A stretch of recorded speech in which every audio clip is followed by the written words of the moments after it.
Hello, it's Travis from Three Corners Farms. Today's video is going to be how I was able to get more land to expand my garden for next year.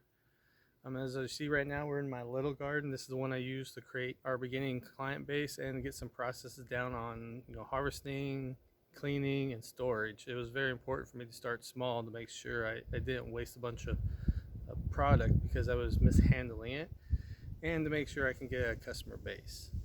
And if you like our videos, please follow us on YouTube and even on Instagram and Facebook.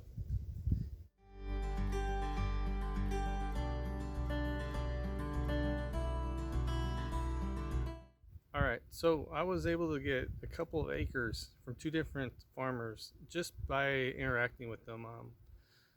From 30 minutes west of us, there's a farmer out there that we buy our hay from. And I was just talking to him last time I picked up a load of hay, how I was looking to expand, and he was interested and said that he had about an acre to an acre and a half right by his house that he was planning on clearing out because he wasn't using it for hay, and asked if I wanted to come look at it, and if so, he knew that it'd take a year or two before I'd be profitable on it. So he offered just to trade some vegetables as long as I'm still buying my hay from him, and that he would help me break the ground and use his equipment to help me get started. And then a week ago, I bought a quarter of a beef from another farmer that's east of us, a friend of mine, and he actually did the same thing. I was just talking to him what I was doing. He offered another acre at his place that has full irrigation, and he has equipment to help break ground and help set fences for the same thing, just trade some goods, and he'll help me get into their market because it's another town that I haven't been into, because it's about 45-50 minutes from here. And he has some connections up there to help grow my business that far out east.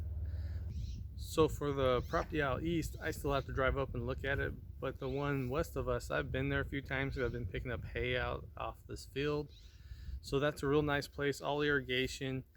And he just wants to be able to do some bartering the first couple of years for veggies, and then from there, then we'll start working out some type of plan, but we haven't got to that point because we first have to get through the first couple of years to see how it's going.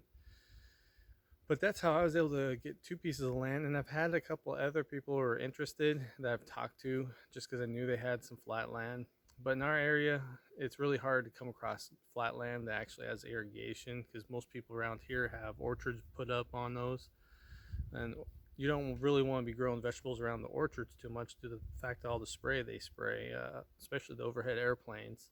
So I try to stay outside of the orchard areas. I know in some other areas you'll be able to get some property in town, but here everyone's yards have already been subdivided so many times. They're not quite big enough to even do two 25-foot rows in some of these yards in our area where you could actually get some irrigation.